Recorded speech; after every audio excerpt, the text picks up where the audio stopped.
చేసుకోనండి.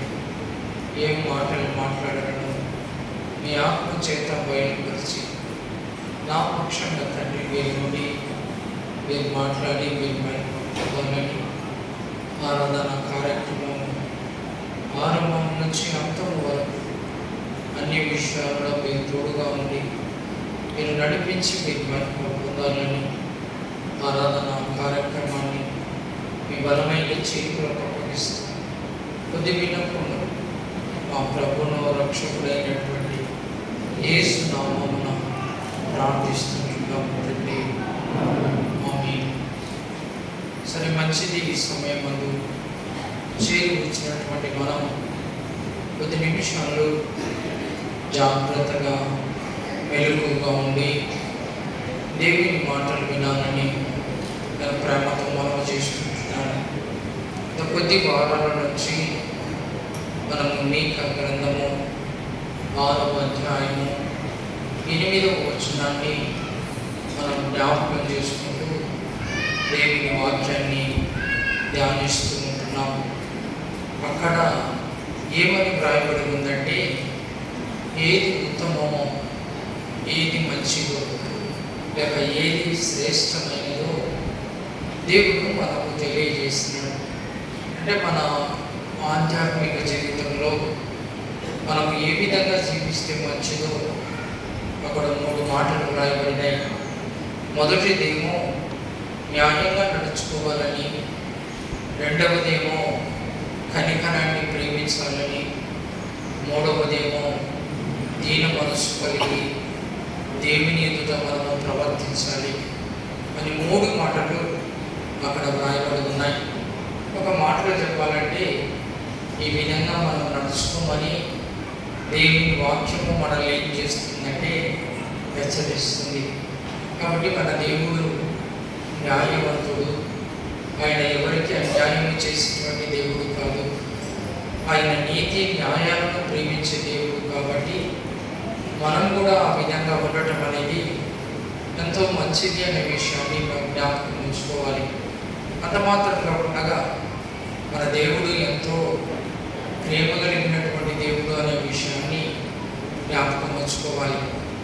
ఆయన ప్రేమ ఎత్తులు కానీ, కొలతలు కానీ, లోతులు కానీ, వెడల్పు కానీ కొలవటం అనేది సాధ్యమయ్యే పని కాదు అని దేవుని వాక్యము తెలియజేస్తుంది. ఎందుకంటే యేసు ప్రభు వారు ప్రేమించినంత ఏ ఒక్కరు కూడా మనల్ని ప్రేమించలేదు. ఇంకో మాటలో చెప్పాలంటే, ఏ దేవుడు కూడా యేసు ప్రభు వారు ప్రేమించినంత మటుకు మనల్ని ప్రేమించలేదు అనే విషయాన్ని మనం జ్ఞాపకం చేసుకోవాలి. ఎంతగా ఆయన మనల్ని ప్రేమించినాడంటే, మనందరి పాపాల విముక్తి కొరకు ఆయన తన ప్రాణాన్ని పెట్టేటంతగా దేవుడు మనల్ని ఏం చేసినాడంటే ప్రేమించినాడు. కాబట్టి ఆయన ప్రేమను వర్ణించడం అనేది సాధ్యమయ్యే పని కాదు అనే విషయాన్ని జ్ఞాపకం ఉంచుకోవాలి. మూడవదిగా, మన దేవుని ఎదుట మనము దీన మనసు కలిగి మనము నడుచుకోవాలి, ప్రవర్తించాలి అని దేవుని వాక్యము తెలియజేస్తుంది. దీన మనసు అంటే మనల్ని మనము తగ్గించుకోవడము అని. గత కొద్ది వారాలు ఈ దీన మనసు అనే మాటల గురించి మనము జ్ఞాపకం చేసుకున్నాం. గత వారము హిజ్కియా అనే రాజును మనము జ్ఞాపకం చేసుకున్నాం. దేవుడు ఆయనను ఎంతగానో ఆశీర్వదించినాడు. ఒక ఉన్నత స్థితిలోకి వచ్చిన తర్వాత తన హృదయంలో ఆయన ఏం చేసినాడంటే గర్వించడం ప్రారంభించినాడు. అందుకొరకే దేవుడు ఆయనను హెచ్చరించినాడు. నీవు బ్రతుకవు, నీవు మరణిస్తావు, నీ ఇల్లు నీవు చక్కబెట్టుకో అని దేవుడు ఆయన ఏం చేసినాడంటే హెచ్చరించినాడు. నీ హృదయాన్ని చక్కబెట్టుకో అని దేవుడు చెప్పగానే ఆయన తన హృదయ గర్వాన్నంతా విడిచిపెట్టి తను తాను ఎప్పుడైతే తగ్గించుకున్నాడో ఆయన ప్రార్థన ఎవరు విన్నారంటే దేవుడు విన్నాడు. ఆయన కన్నీళ్లను ఎవరు చూసినారంటే దేవుడు చూసినాడు. ఆయనను ఎవరు బాగు చేసినారంటే దేవుడు బాగు చేసినాడు. మరణం 3వ దినాన మందిరానికి వచ్చినట్టుగా ఉన్నట్టుగా ఆయనను ఎవరు చేసినారంటే దేవుడు చేసినాడు. అంత మాత్రం కాదు, ఇంకా 15 సంవత్సరాలు ఆయుష్యాన్ని కూడా ఆయనకి ఎవరు ఇచ్చినారంటే దేవుడు ఇచ్చినాడు. కాబట్టి హిజ్కియా రాజు దేవుడు హెచ్చరించినప్పుడు తను తాను తగ్గించుకున్నాడు అనే విషయాన్ని గమనించాలని నేను ప్రేమతో మనం చేసుకుంటున్నాను. ఈరోజు కూడా మరి ఒక రాజు గురించి మనం జ్ఞాపకం చేసుకుందాం. ఈ రాజు ఎవరో కాదు, హిజ్కియా రాజు కుమారుడైనటువంటి మనస్సే అనే రాజు. ఈయనను దేవుడు చిన్నప్పుడే ఇశ్రాయేలు మీద ఏం చేసినాడంటే రాజుగా నియమించినాడు. 12 సంవత్సరాలకే ఆయనను ఇశ్రాయేలుల మీద రాజుగా దేవుడు ఏం చేసినాడంటే నియమించినాడు. దాదాపుగా 55 సంవత్సరాలు ఆయన ఇశ్రాయేలులను పరిపాలించినాడంట. ఈ పరిపాలించిన కాలంలో ఈ మనస్సే అనే రాజు ఏ విధంగా జీవించినాడో ఈ అధ్యాయంలో వ్రాయబడింది. చూడండి, దినవృత్తాంతములు 2వ గ్రంథము 33వ అధ్యాయం 33వ అధ్యాయం పేజీ నంబర్ 387వ పేజీ. దినవృత్తాంతములు 2వ గ్రంథము 33వ అధ్యాయం మొదటి వచనాన్ని నేను చదువుతాను. మనస్సే ఏలన ఆరంభించినప్పుడు 12 ఏళ్ల వాడి యెరూషలేములో 75 సంవత్సరములు ఏలెను అనే మాట వ్రాయబడింది. దాదాపుగా ఒక 55 సంవత్సరాలు ఇశ్రాయేలీయులను ఏం చేసినాడంటే పరిపాలించినాడు.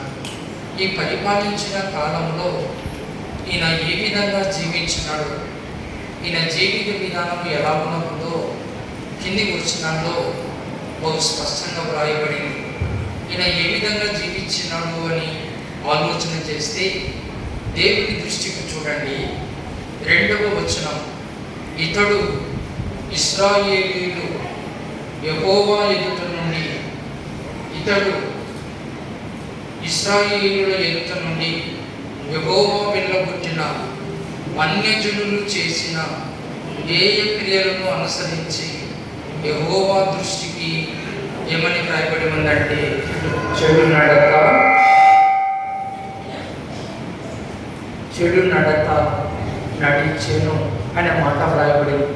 కాబట్టి దేవుని దృష్టికి చెడు నడతను నడిచినాడండి. ఇశ్రాయేలీయుల ఎదుట నుండి దేవుడు వెళ్ళగొట్టిన అన్యజనులు, దేవుని ఎరగనటువంటి జనాంగము ఏ విధంగా నడుచుకునిందో ఈ రాజు కూడా ఆ విధంగానే నడుచుకున్నాడండి. ఈయన నడుచుకున్న జీవిత విధానంలో ఆలోచన చేస్తే, ఇంకా ఆయన కార్యాలను కానీ మనం ఆలోచన చేస్తే చాలా ఆశ్చర్యం అనిపిస్తుంది. అనేకమైనటువంటి అన్యుల ఆచారాలను ఆయన ఏం చేసినాడంటే అనుసరించినాడంట. చూడండి, వాక్య భాగాన్ని గమనించినట్లయితే 6వ వచనంలో ఒక మాట నేను చదువుతాను, బాగా గమనించాలని నేను ప్రేమతో మనం చేస్తుంటున్నాను. ఈయన ఎలాంటి సాంగత్యము చేసినాడు, దేవుని దృష్టికి ఎలాంటి నడతను నడిచినాడు 6వ వచనంలో చక్కగా వ్రాయబడి ఉంటుంది. బెన్ హిన్నోము లోయ యందు అతడు తన కుమారులను అగ్నిలో గుండా దాటించి ముహూర్తములను విచారించుచు మంత్రములను చిల్లంగితనమును వాడుక చేయి కర్ణ పిశాచములతోనూ సూర్యకాంతతోనూ సాంగత్యము చేయించు యెహోవా దృష్టికి బహుగా చెడు నడత నడుచుచు ఆయనకు ఏమో పుట్టించినాడట, కోపము పుట్టించినాడట. కాబట్టి దేవుని దృష్టికి బహుగా చెడు నడత నడుస్తున్నాడట. ఈయన పాటించని ఆచారాలంటూ ఏమి లేవు, ఈయన చేయని ఆచారాలంటూ ఏమి లేవు. అన్ని జనులు అంటే దేవుని ఎరగని జనులు ఏ ఏ ఆచారాలైతే చేస్తున్నారో, ఏ ఏ ఆచారాలైతే పాటిస్తున్నారో అవన్నీ కూడా ఈ రాజు చేస్తున్నాడంట. ఇంకా చేయని ఆచారం అంటూ ఏది లేనే లేదు. మనం కూడా ఎన్ని ఆచారాలు చేస్తుంటామో, ఎన్ని ఆచారాలను మనం పాటిస్తుంటామో. పెళ్ళి వచ్చిందంటే ముందు ముహూర్తం చూస్తాము, దినం బాగుందా లేదా అని. అంత మాత్రం కాకుండా పెళ్ళి వచ్చింది అంటే ఏం చేస్తామంటే, బాగా నా మాటని గమనించండి, ఏ ఆకులు తెస్తామంటే ఏమేమో పలకలు, జాకులు, తంగడాకుల ఆకులు తెస్తారు. పెళ్ళి వచ్చిందంటే మట్టి తెస్తాం, పెళ్ళి వచ్చిందంటే ఒడి బియ్యం పోసుకుంటాం, పెళ్ళి వచ్చిందంటే ఇంకా ఎన్ని చేస్తామో మనం చెప్పడానికి ఆస్కారం లేదు. ఈ రాజు కూడా అన్ని ఆచారాలు చేస్తున్నాడు. ఈయన చేయని ఆచారం అంటూ ఏది లేదు. అన్ని జనులు ఏ విధంగా నడుచుకుంటున్నారో ఈ రాజు కూడా ఆ విధంగా నడుచుకుంటున్నాడంట. మంత్రగాలను సంప్రదిస్తున్నాడంట. అంత మాత్రం కాకుండా సోదగాండ్రులతోనూ ఏమి చేస్తున్నాడంట, సాంగత్యము చేస్తున్నాడంట.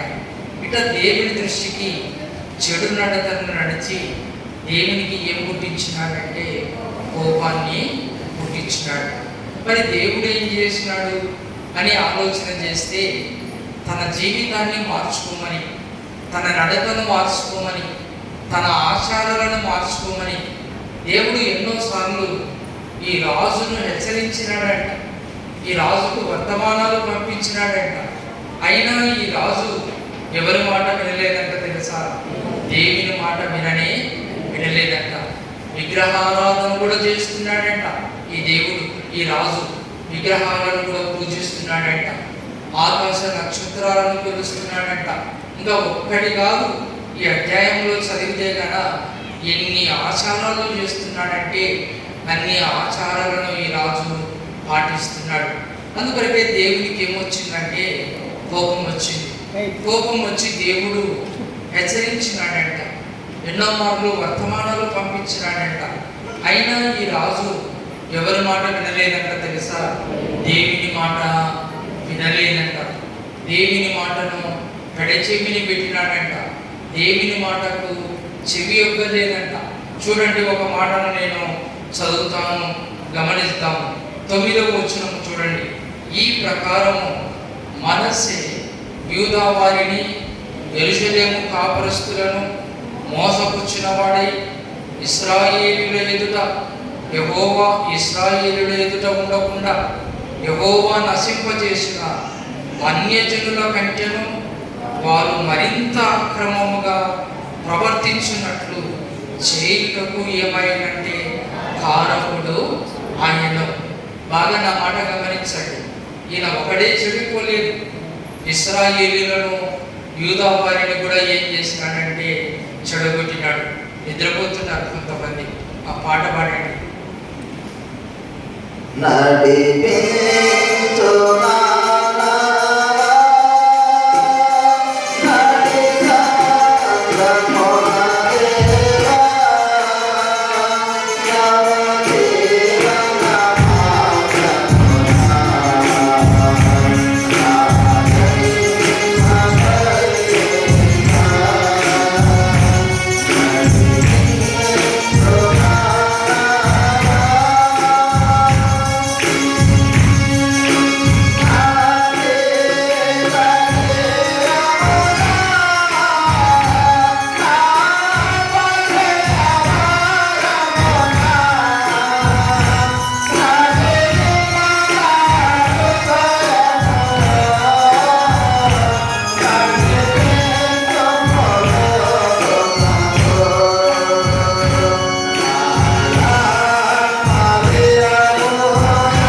చల్లగా ఉంది వాతావరణం కూడా.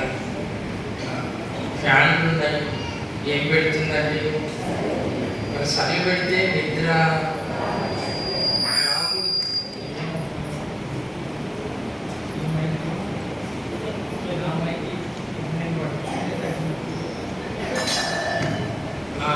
చలి ఉంది కాబట్టి ఏమి రాకూడదండి. గట్టి చెప్పండి, ఇంకా గట్టి చెప్పండి. మనకు చలి పెడుతుంటే ఏమొస్తుందంటే నిద్ర వస్తుంది. చల్లగా ఉంది వాతావరణం, ఒక చలి పెడుతుంది, ఫ్యాన్ వేసింది. చల్లదనం ఉన్నప్పుడు ఏం రాకూడదంటే నిద్ర అనేది రాకూడదు. అయినా మనకి ఏమొస్తుందంటే నిద్ర వస్తుంది. చాలా ఆశ్చర్యం. కొంచెం మేల్కోండి. ఈ రాజు దేవుని దృష్టికి చెడు నడతని నటించినట్టు అన్యజనులు కంటే ఇంకా ఎక్కువగా చెడు నడత నడిచినాడంట. తాను నడవడమే కాకుండా యూదా వారు, యెరూషలేము వాళ్ళు కూడా చెడిపోవడానికి ఏమైనాడంటే కారకుడైనాడంట. అంటే ఈయన చెడిపోయింది కాక వాళ్ళను కూడా ఏం చేసినాడంటే చెడగొట్టేసినాడు. అంత మాత్రమే కాదు, దేవుని మందిరంలో ఏం చేసినాడంట తెలుసా? చెక్కుడు విగ్రహాలను నిలిపినాడంట. కాబట్టి మందిరంలో ఏముండాలంటే చూడండి, ఆలోచన చేస్తే మందిరంలో ఏమి చేయించినాడు ఈయన. 8వ వచనము చివరి భాగంలో ఒక మాట వ్రాయబడింది. ఆ మందిరమునందు మనస్సే తాను చేయించిన చెక్కుడు విగ్రహమును ఏమని వ్రాయబడి ఉంది? నిలిపెను అని వ్రాయబడి ఉంది. కాబట్టి సొలొమోను మహారాజు కట్టించినటువంటి ఆ మందిరంలో ఏం పెట్టినాడంటే ఒక చెక్కుడు విగ్రహాన్ని పెట్టేసినాడు. కాబట్టి ఇప్పుడు ఈయన దేవుణ్ణి ఆరాధించడంలో ఎవరిని ఆరాధిస్తున్నాడంటే విగ్రహాలను ఆరాధిస్తున్నాడు. దేవుణ్ణి పక్కకు పెట్టేసినాడు. అన్ని జనుల ఆచారాలలో ఆచరిస్తున్నాడు. ఇదంటూ ఇంకా ఆయన చేయడం లేనిదంటూ ఏది లేనే లేదు. ఈ విధంగా నడుస్తున్నందుకు దేవునికి ఏం పుట్టించినాడంటే కోపము పుట్టించినాడు. దేవునికి ఏమొచ్చిందంటే కోపం వచ్చింది. కోపం వచ్చిన తర్వాత దేవుడు ఎన్నోసార్లు వర్తమానాలు పంపినాడంట. చూడండి, 10వ వచనంలో ఒక చక్కని మాట వ్రాయబడి ఉండేది. యెహోవా మనస్సేకును అతని జనులకును వర్తమానములు పంపినను వారు చెవి యొక్కక పోయింది. కాబట్టి దేవుడు వారికి ఏం చేసినాడంటే వర్తమానాలు పంపించినాడు. ఎంతోమంది సేవకులను పంపించినాడు. వారికి తెలియజేసినారు, అగో మీరు ఈ విధంగా జీవిస్తున్నారు, మీరు అన్యుల ఆచారాలు చేస్తున్నారు, అన్యుల ఆచారాలను మీరు పాటిస్తున్నారు, మీరు విగ్రహారాధన చేస్తున్నారు, ఒక మాటలు చెప్పాలంటే మీరు దేవుణ్ణి విడిచిపెట్టినారు అని దేవుడు ఎన్నోసార్లు వారిని హెచ్చరించిన, ఎంతోమందితో వర్తమానాలు పంపించిన వారు మాత్రమే ఎవరి మాట వినలేదంట. గట్టి చెప్పండి, దేవుని మాట వినలేదంట. మనం కూడా కొన్నిసార్లు దేవుడు ఎంత చెప్పినా ఎవరి మాట వినమంటే గట్టి చెప్పండి, దేవుని మాట మనము వినం. ఈ రాజు కావచ్చు, జనులు కావచ్చు, దేవుని మాటను పెడచెవిని పెట్టినారంట. దేవుని మాటకు చెవి యొక్కలేదంట.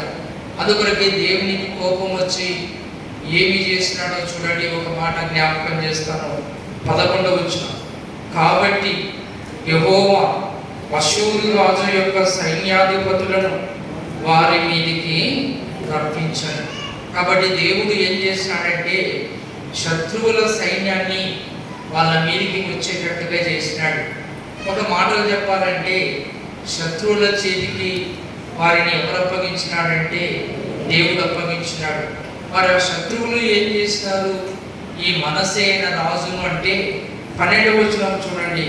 ఆ 11వ వచనంలోనే ఏమని రాయబడిందంటే మనస్సే తప్పించుకొని పోకుండా వారు అతన్ని పట్టుకొని గొలుసులతో బంధించి అతనిని బబులోనుకు తీసుకొని పోయి.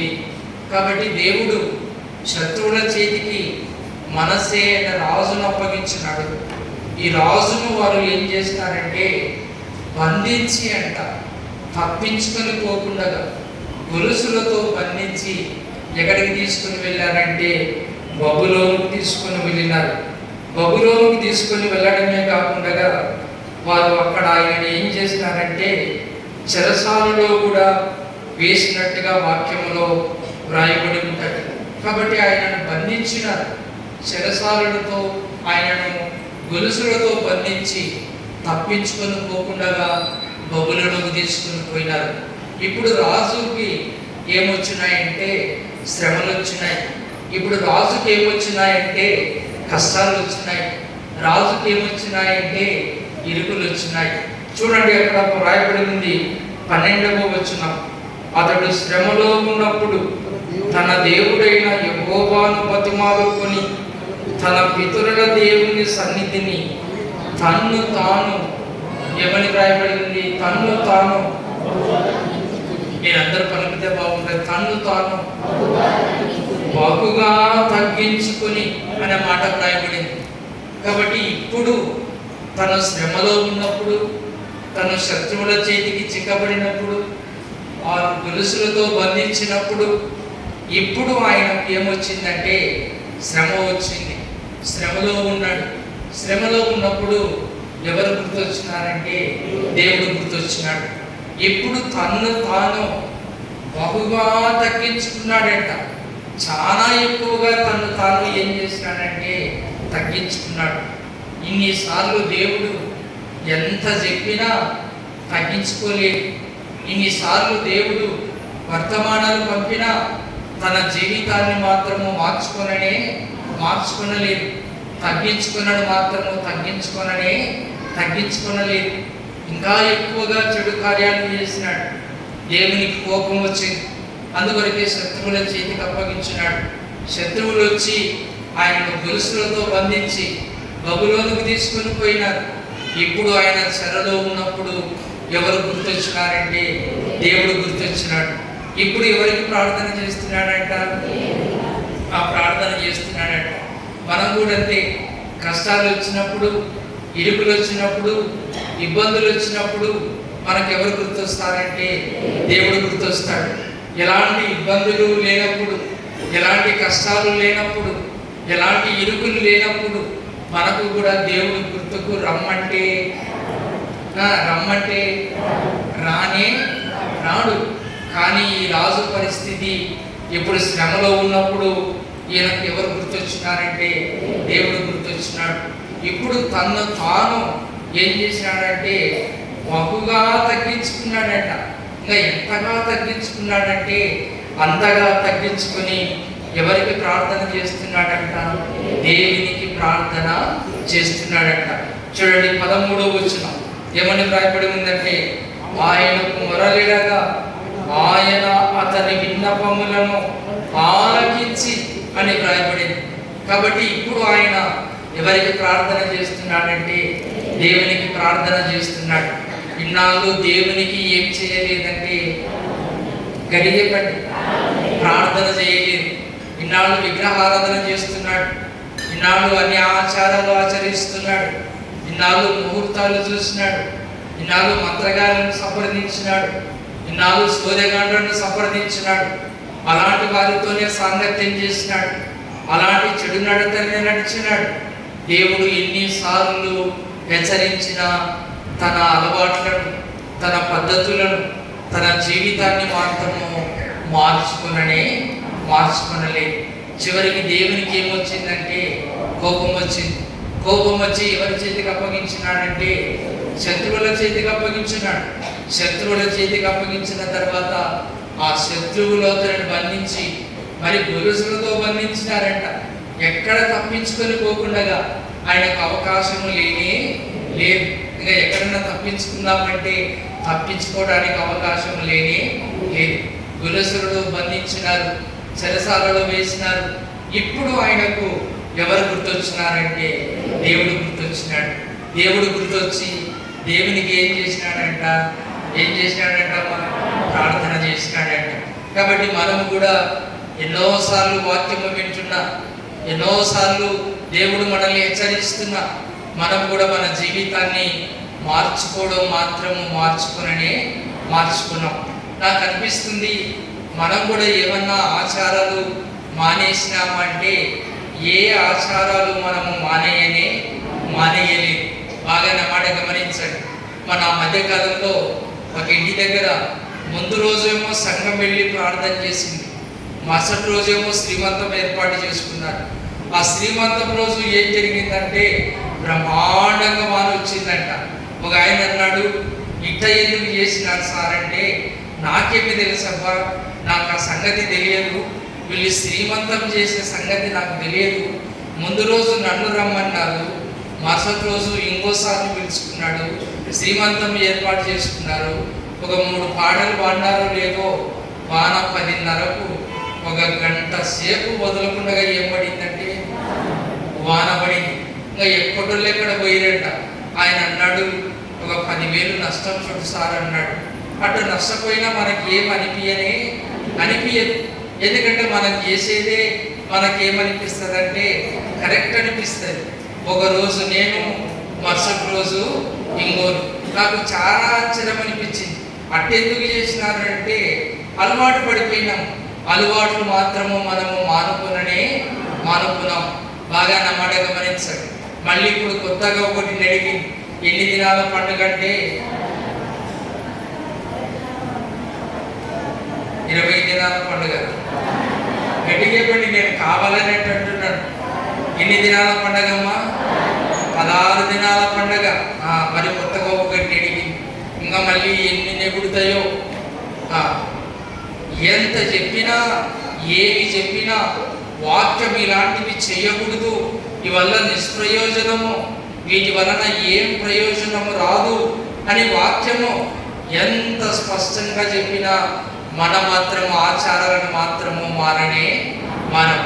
ఒక ఆయన అంటారు, నాకు కూడా మొన్ననే తెలిసింది, కొత్తగా పెళ్ళి, ఆ పెళ్లి కొడుకు పెళ్లి కూతురకు అంగికి చీరకి ఏం వేస్తారంట, అప్పుడు వేస్తుంటే సార్ మేము ఆ కాలము. ఇప్పుడు ఆ కాలం మారిపోయింది, ఇప్పుడు అంత టెక్నాలజీ మారిపోయింది. ఎవరింట్లో చూసినా ఏ ఫోన్లు కనిపిస్తాయంటే సెల్ ఫోన్లో కనిపిస్తాయి. చిన్న ఫోన్లు ఏమైపోయినాయంటే తక్కువైపోయినాయి. టెక్నాలజీని అయితే ఉపయోగించుకుంటున్నాం కానీ ఆచారాలను మాత్రము మారడం లేదు. బాగా నమ్మడ గమనించండి. ఎన్ని విధాలుగా దేవుని వాక్యము చెప్పినా ఏ ఆచారాలు మనము మారడం లేదు. ఒక ఆమె అడిగింది నాకు, ప్రశ్న, వీళ్ళు ఇవల్ల చేస్తున్నారు కదా, వీళ్ళకు దేవుని భయం లేదా అని ప్రశ్న వేస్తే, నిజంగా మనకు ఎవరి భయం లేదంటే గట్టిగా చెప్పండి, ఇంకా గట్టిగా చెప్పండి. నిజంగా మనము దేవుని భయం లేదు. అందుకొరకే మనము కూడా ఎన్ని ఆచారాలు చేస్తున్నామంటే అన్ని ఆచారాలు చేస్తున్నాం. మనం కూడా ముహూర్తాలను చూస్తాం, మనం కూడా మంచి దినాలను చూస్తాం. ఆ దినమే పెళ్లి కట్టుకుంటాం. ఆ ఇంట్లోకి పోవాలంటే ముహూర్తం చూస్తాం. మంచి దినం రోజే యాడికి పోతామంటే ఇంట్లోకి పోతాం. అమావాస్య రోజైతే ఏ పని చెయ్యం. ఒక ఆయన పెళ్లికి ముందు ప్రార్థన పెట్టుకోవాలనుకున్నాడంట ఇంట్లో. వాళ్ళ ఆడపిల్లలు అన్నారంట, ఈరోజు అమావాస్య, ఈరోజు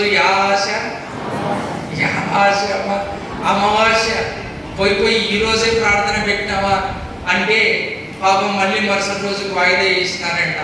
ఆయన అంటాడు, మరి మనం అమావాస్య పాటించం కదా, మళ్ళీ అమావాస్య రోజు కొంతమంది పుడతారే, వాళ్ళ పరిస్థితి ఎట్లా? కొంచెం ఆలోచన చేయండి.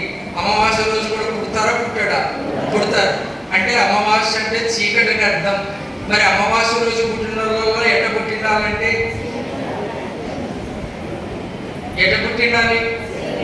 నల్లగా పుట్టిండాలి. అర్థమవుతుంది? అమావాస్య అంటే వెన్నెల ఉండదు, అమావాస్య అంటే చీకటి.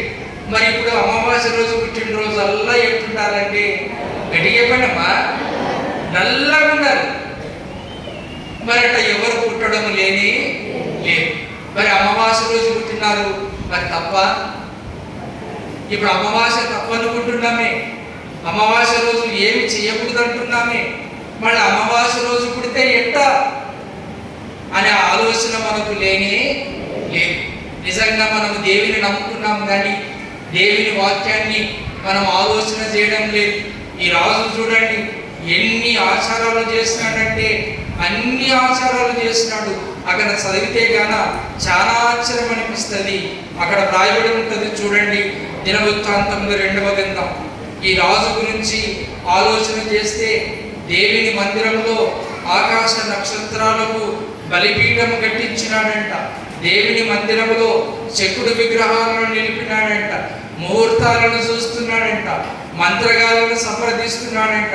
కర్ణ పిశాచాలు ఆ దయాలు పెడితే ఎవరి దగ్గర పోతున్నామంటే మనం కూడా మంత్రగాడనండి గట్టిగా. ఎవరి కాడికి పోతున్నామంటే అమ్మా మంత్రగాని కాడికి పోతున్నాం. ఒక ఆయన కోడలకు 3 దయ్యాలు పట్టినాయంట. ఎన్ని దయ్యాలమ్మా? 3 దయ్యాలు పట్టినాయంట. ఎక్కడ పోయినారంట? మంత్రగాడి దగ్గరికి పోయినారంట. మరి మంత్రగాడు ఇడిపించినాడంటే ఇడిపించినాడు సార్ అంటాడు.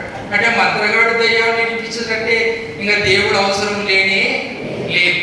మంత్రగాడికి దయ్యాలు పోయేటట్టుంటే మనకు ఒక సామెత తెలుసు, మంత్రాలకు ఏమి రాలవు? గట్టి చెప్పండి, గట్టి చెప్పండి, గట్టి చెప్పండి. కొద్ది మంది పొగుడుతున్నారు, గట్టిగా చెప్పండి. ఎవరిని కథగా పూర తినస్తే మంత్రాలకు ఏమి రాలవంటే చింతకాయలు రాలవు. ఆ సంగతి మనకు తెలుసు. అయినా మనం ఎవరి దగ్గరకు పోతామంటే మంత్రగాల దగ్గరకు పోతాం. మన పిల్లల మొనతాలకు మంత్రాలు తాయెత్తులు, మన పిల్లల మొడతాలకు ఇసుక. పెద్దోళ్ళకు కూడా ఆడవాళ్ళు ఇసుకలు కట్టుకున్నారంట లోపల. అమ్మ బాగా నా మాట గమనించండి. ఇప్పుడు లాస్ట్కు ఇసుకను నమ్ముతున్నాము కానీ ఎవరిని నమ్మడం లేదంటే అమ్మా దేవుని నమ్మడం లేదు. ఇసుకను నమ్ముతున్నాం. ఒక పిల్లోడిని ఫోటో పెట్టినారు. హాస్పిటల్లో ఉన్నాడు ఆ పిల్లోడు. ఆ పిల్లోడు మొత్తాలకి చిన్న గడ్డ కనిపిస్తుంది. నేను చూశాను ఆ ఫోటో చూసి ఏం వీనికి గంట ఉంది అంటే ఇంకా ఏమి యా ఇసుకంట అనండి మీరే.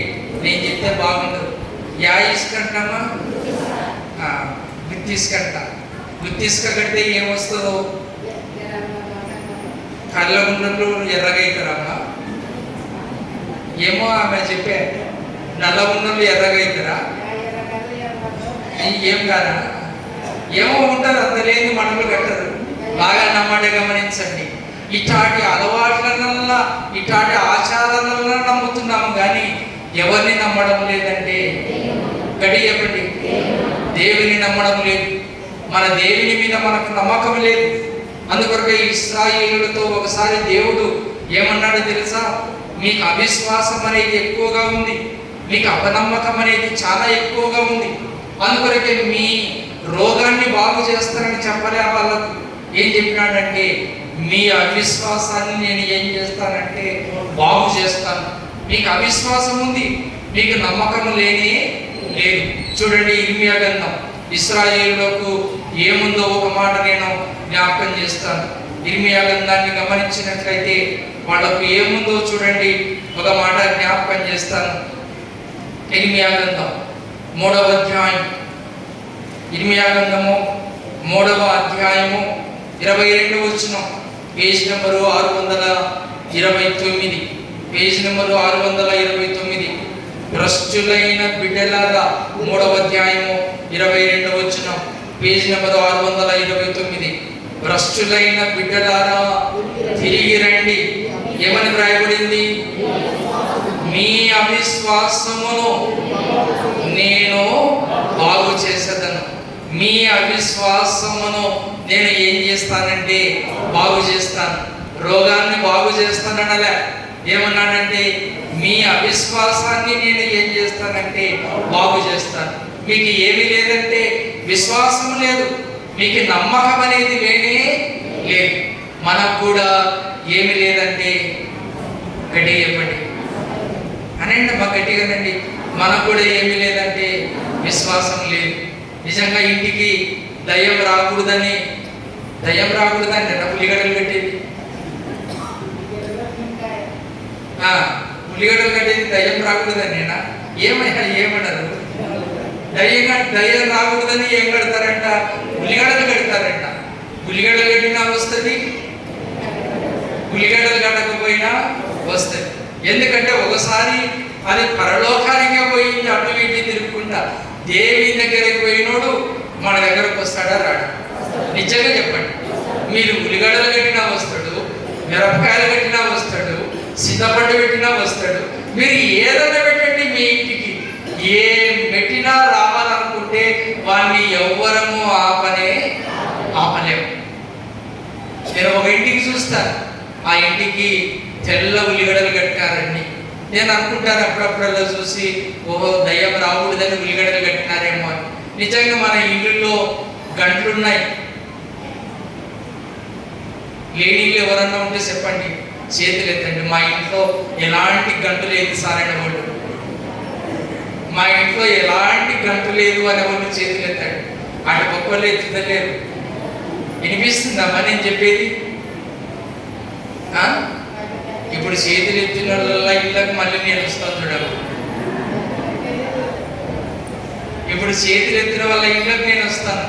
నిజంగా మీ ఇంట్లో గంటలు ఉన్నాయా లేదా? నేను ఎందుకు ఈ మాట చెప్తున్నానంటే, అన్యుల ఆచారాలు ఏవి మనము వదలలేదు. ఇంటికి దిష్టి తగ్గుతుందంట. ఇంటికి దిష్టి తగ్గుతుందని ఇంటికి ఒక బొమ్మ పెడతారంట. ఏం బొమ్మ అంటే రాక్షసి బొమ్మ. నాకు ముందే చెప్పినారు ఒక ఇంటికి పోయేటప్పుడు, సార్ ఆ ఇంటికి దిష్టి బొమ్మ కట్టినారు, రాక్షసి బొమ్మ కట్టినారు. మరి ఎట్టా అంటే నేనన్నాను, ఆ ఇంటికి ప్రార్థన పోయే లోపల ఆ రాక్షసుని మనం ఏం చేస్తామంటే తీసేసే ఏర్పాటు చేద్దాం. ఆ రాక్షసుని వాళ్ళు తీసేస్తేనే నేను వస్తాను. ఆ రాక్షసుని వాళ్ళు పెట్టుకున్నారనుకో నేను రాను అని చెప్పాను. సరే వాళ్ళ ఇంటికి గృహప్రవేశానికి పోయినాము. తర్వాత నాకు చెప్పారు, ఉందా అని అడిగినాడు. ఏంది? రాక్షసి బొమ్మ పైన అంటే లేదు సార్ తీసేసినారు. అటైతే మనం ప్రార్థన చెప్తాం. కాబట్టి అదే రాక్షసి గారు పెట్టింటే నేనేం చెప్పకూడదనంటే నా ఆలోచన, వాక్యం చెప్పకూడదనేది నా ఆలోచన. అక్కడ రాక్షసిని నమ్ముతాము, ఆగింది మీరు బలకాలని. ఇక్కడ ఎవరిని నమ్ముతామంటే దేవుని నమ్ముతాం. అక్కడ రాక్షసిని నమ్ముతాము. ఇంటికి దిష్టి తగలకూడదంట.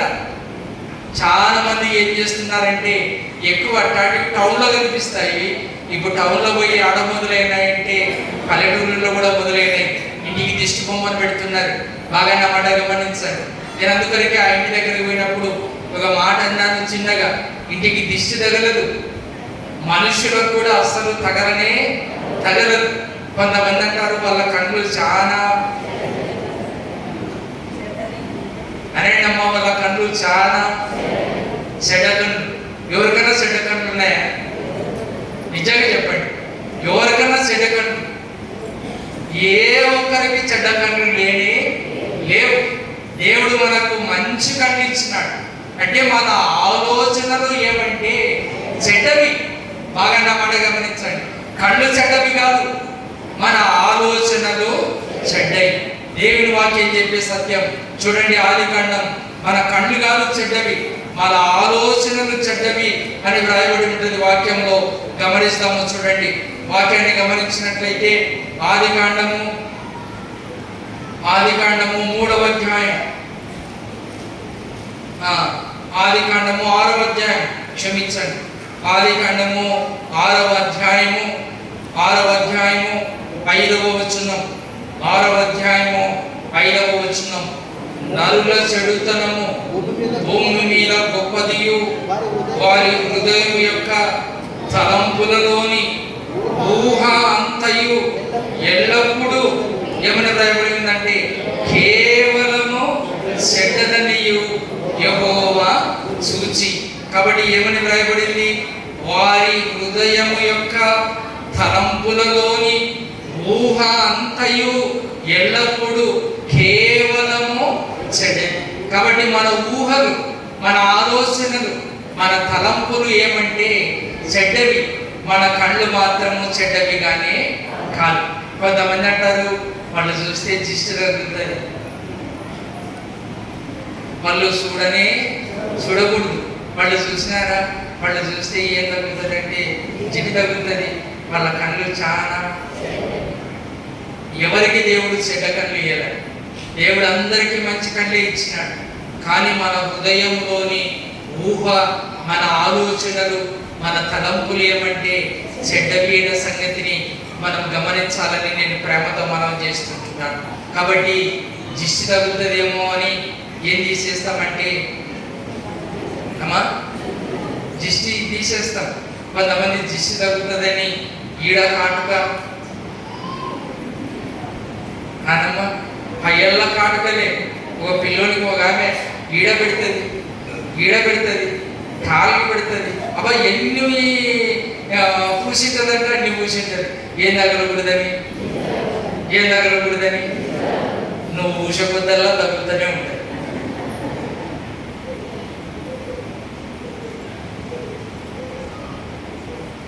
నేను అంటున్నాను, మన విశ్వాసము మంచిది కాదు. మనకు విశ్వాసం లేదు దేవుని పట్ల, మన దేవుని మీద పూర్తిగా నమ్మకం లేదు మనకు. ఇశ్రాయేలులో దేవుడు అంటున్నాడు, భ్రష్టులైన బిడ్డలారా తిరిగి రండి, మీ అవిశ్వాసమును నేను ఏం చేస్తానంటే బాగు చేస్తాను. ఒక మీకు విశ్వాసం లేదు, మీకు నమ్మకం లేదు. మనకు దేవుని మీద నమ్మకం ఉంటే ఏ ఆచారాలను మనము చెయ్యం. నేను ఒక ఇంటి వాళ్ళు ఊరికి పోతున్నారు. ఎందుకు ఊరికి పోతున్నారబ్బా అని నేను అమ్మయ్య సుమారు వజ్జమాలు పడుతున్నాం. ఎందుకు ఊరికి పోతున్నారు వాళ్ళు? సడన్గా తిరిగి వెళ్ళి కాలేమో, మరి కొంచెం ఆలోచన చేసినాం. మరి కొద్దిసేపు ఒక అమ్మాయి ఉండి వాళ్ళ ఇంట్లో ఈ మధ్యలో వాళ్ళ బంధువుల్లో ఎవరో ఒకరు కాన్పోయినట్టున్నారు, డెలివరీ అయినట్టున్నారు, 16 దినాల పండగనేమో అని అమ్మాయి అయిండొచ్చు. ఈరోజు ఏం పండగ ఏంటంటే 16 దినాల పండగ ఏంటిది. అందుకొరకు అందరూ మూట ముళ్ళ సర్దుకొని ఆడిపోయినారంటే 16 దినాల పండగ పోయినారు. 16 దినాల పండగ వచ్చింది. మరి రేపు పొద్దున ఎన్ని దినాల పండగ వస్తుందో. నేను ఎందుకు ఈ మాట చెప్తున్నానంటే, మనము దేవుని పిల్లలమై ఉండి అన్యుల ఆచారాలు మనము చేయడానికి ఆస్కారం లేదు. నాగలమ్మ చూస్తే ఏమిటి పాల్గొయ్యాలమ్మా? మీరే చెప్పండి తల్లి, ఏమిటికి పాల్గొయ్యాల్సింది?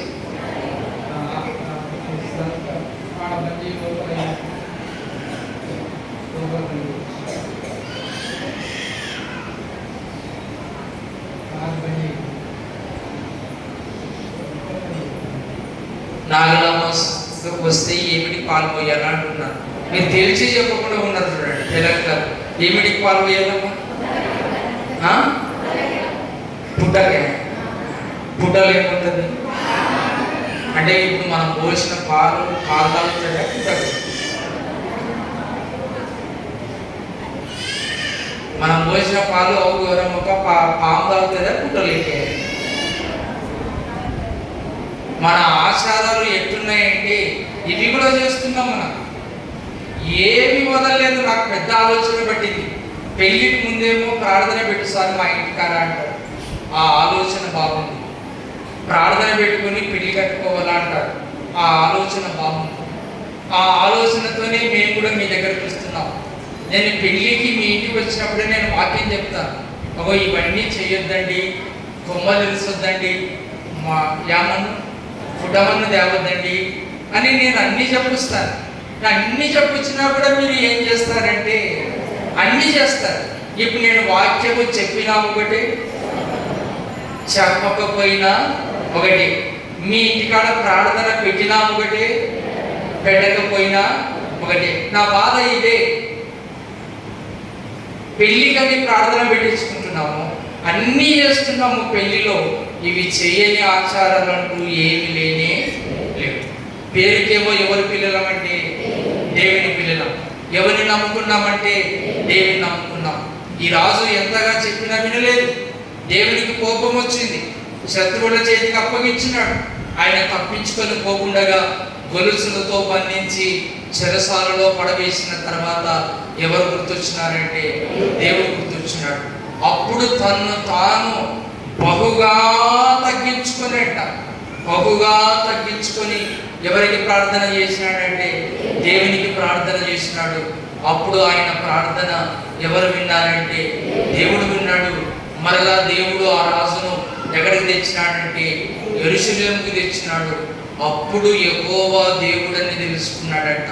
అంతవరకు ఆయన దేవుణ్ణి తెలుసుకోలేదు.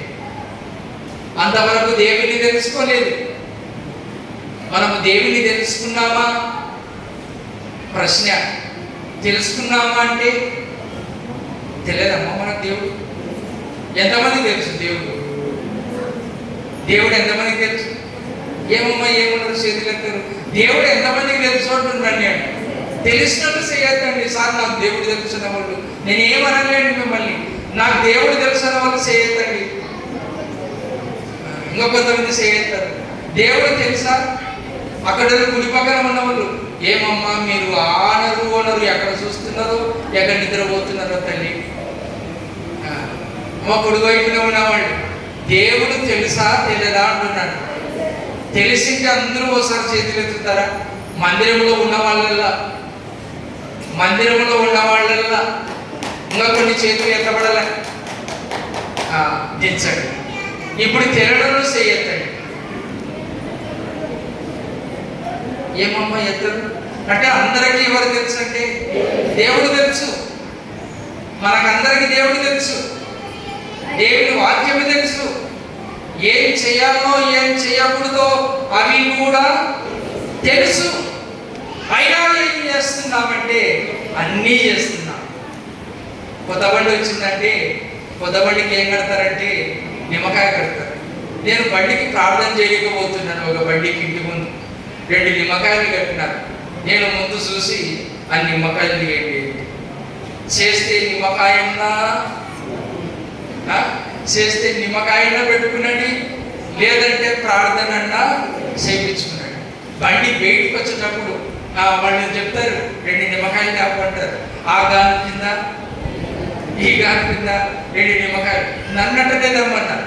10 నిమ్మకాయలు తీసుకోపో సార్ అంటే నాకు నిమ్మకాయలతో పని లేవా, నేను బయటికి తీసుకుపోతే ప్రార్థన చేసుకొని నాకు నిమ్మకాయలతో పని లేదు. ఏం సార్ అంటే లేదు, నిమ్మకాయలతో నాకు పని లేదు. నేను ఒక వాడ ఏం చేసుకుంటానంటే ప్రార్థన చేసుకుంటాను. బాగా నమ్మడ గమనించండి. అట్టా నిమ్మకాయలు కావాలా? ఇట ఎవరు కావాలంటే దేవుడు కావాలి. మరి కొంతమంది మరీ తెలివైన నిమ్మకాయలు పట్టుకొని ప్రార్థన చేసి సార్ అంటారు. అంటే ఇప్పుడు నేను నిమ్మకాయలు చేసి మీకు ప్రార్థన చేసిస్తే నేను ఏమవుతాను తెలుసా? మంత్రగానే అవుతాను. నేనంటాను మీ దగ్గర పెట్టుకొని నిమ్మకాయలు నేను ఏం చేస్తానంటే ప్రార్థన చేస్తాను. మరి కొంతమంది పిల్లలు పరీక్షకు పోయినప్పుడు వస్తారు. సార్ పెన్ను పట్టుకొని అనేటమ్మా, పెన్ను పట్టుకొని ఏం చేయాలంట? ప్రార్థన చేయాలంట. ఇప్పుడు నేను పెన్ను పట్టుకొని ప్రార్థన చేస్తాను అనుకో, బాగా నా మాట గమనించండి. రాసేది మనమా పెన్నా? మనం ఏమి రాస్తే అది పడుతుంది. ఇదంతే. దీన్ని పట్టుకొని ప్రార్థన చేస్తే ఇదేమి మనల్ని పాస్ చేయదు. ఇది ఒక పడుతుంది అంతే పేపర్ మీద. కాబట్టి రాయాల్సింది ఎవరమంటే మనమే. కాబట్టి ప్రార్థన చేయించుకునేటప్పుడు ఏమని ప్రార్థన చేయించుకోవాలంటే పెన్ను పట్టుకొని రావద్దండి. సార్ నేను పరీక్షకు పోతున్నాను, నా కొరకు ఏం చేస్తానంటే ప్రార్థన చేయండి. నాకు కావలసిన జ్ఞానాన్ని, నాకు కావలసిన జ్ఞాపశక్తిని నేను చక్కగా రాయడానికి ఏం చేస్తానంటే ప్రార్థన చేయండి.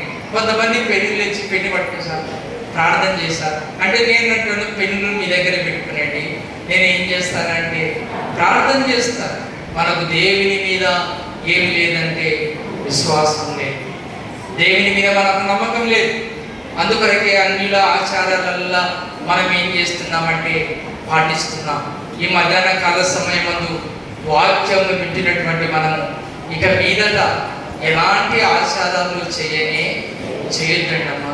అవి మన ఆత్మీయ జీవితానికి మంచివిగానే కావు. వాటి వలన మనకు ఏం ప్రయోజనము గట్టిగా చెప్పండి, రానే రాని, గట్టిగా బట్టి రాని రాదు. మారదాం, మానేసుకుందాం.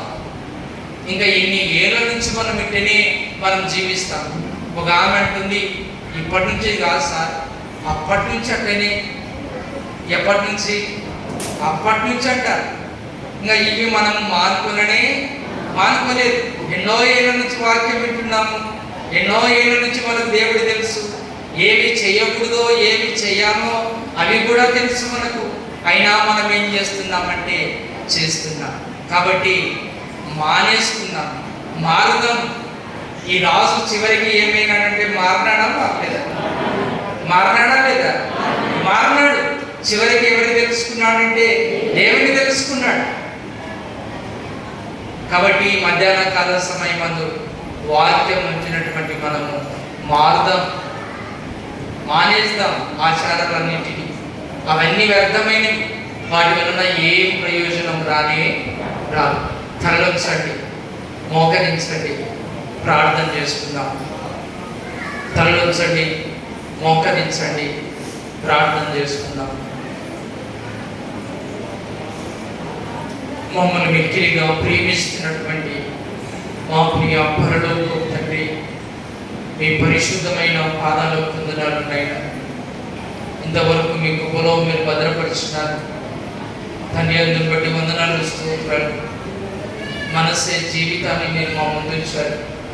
అవును తండ్రి, అన్ని ఆచారాలన్నింటినీ ఆయన అనుసరించి నడుచుకొని మీ దృష్టికి చెడు నడత నడిచి మీకు కోపం పుట్టించినాడు. మీరు ఎన్నోసార్లు వర్తమానాలు పంపినారు, ఎంత చెప్పినా మీ మాటకు చెవియలేదు. చివరికి మీరు కోపం వచ్చి శత్రువుల చేతికి అప్పగించిన తర్వాత శత్రువులు ఆయన తప్పించుకొని పోకుండా గొలుసులతో బంధించి బబులోనుకు తీసుకొని వెళ్ళి చెరసాలలో వేసిన తర్వాత ఆయన శ్రమలో ఉన్నప్పుడు మీరు జ్ఞాపకం వచ్చారు. తను శ్రమలో ఉన్నప్పుడు మీకు మొరపెట్టిన ఆయన ప్రార్థన మీరు అంగీకరించున్నారు. ఇంత మాత్రం కాకుండా తను తాను బహుగా తగ్గించుకున్నాడు. అవును తండ్రి, ముందు ఎన్నిసార్లు హెచ్చరించినా తన జీవితాన్ని తగ్గించుకొని, కానీ ఎప్పుడైతే శ్రమలో ఉన్నాడో, ఎప్పుడైతే ఇబ్బందుల్లో ఉన్నాడో, ఎప్పుడైతే తప్పించుకొని వెళ్ళలేని స్థితిలో ఉన్నాడో, మీ సన్నిధిలో తను తాను బహుగా తగ్గించుకొని మీకు ప్రార్థన చేసినప్పుడు ఆయన ప్రార్థన విని ఆయనను మరలా యెరూషలేముకు మీరు తీసుకుని వచ్చిన తర్వాత యెహోవా దేవుడని తెలుసుకున్నాడు. అంతవరకు ఆయన మారలేదు. కానీ ఎప్పుడైతే మీరు మరలా యెరూషలేముకి తీసుకుని వచ్చినారో అప్పుడు మీరు దేవుడు అనే సంగతిని గుర్తెరిగినాడు. ఈ మధ్యాహ్న కాల సమయమందు వాక్యము వింటున్నటువంటి మేము కూడా మీరు దేవుడు అనే సంగతి మాకు తెలుసు. అవును తండ్రి, ఏమి చేయకూడదో, ఏ ఆచారాలు చేయకూడదో, ఏ ఆచారాలలో వ్యర్థము అనే సంగతి మాకు తెలుసు. అయినా ఆచారాలను మేము మానుకోవటం లేదు. ఆచారాలను అనుసరిస్తూనే, ఆచారాలను చేస్తూనే మేము మిమ్మల్ని వెంబడిస్తున్నాం. ఒక మాటలో చెప్పాలంటే రెండు తలంపుల మధ్యన మేము మిమ్మల్ని వెంబడిస్తున్నాం. నిజమైన దేవుడైనటువంటి నిన్ను మేము సంపూర్ణంగా ఎరగలేదు, సంపూర్ణంగా తెలుసుకోలేదు. అందుకొరికే మా జీవితంలో తడబాటు, అందుకొరికే మా జీవితంలో రెండు తలంపుల మధ్యన మేము తడబడుతూ ఉంటున్నాం. కృప చూపించండి. వాక్యాన్ని విని వాక్యం ప్రకారం నడవడానికి, వాక్యం ప్రకారం జీవించడానికి మీరు సహాయం దయచేయండి. అవును తండ్రి, మనస్సే ఎంతగా తను తాను బహుగా తగ్గించుకున్నాడు.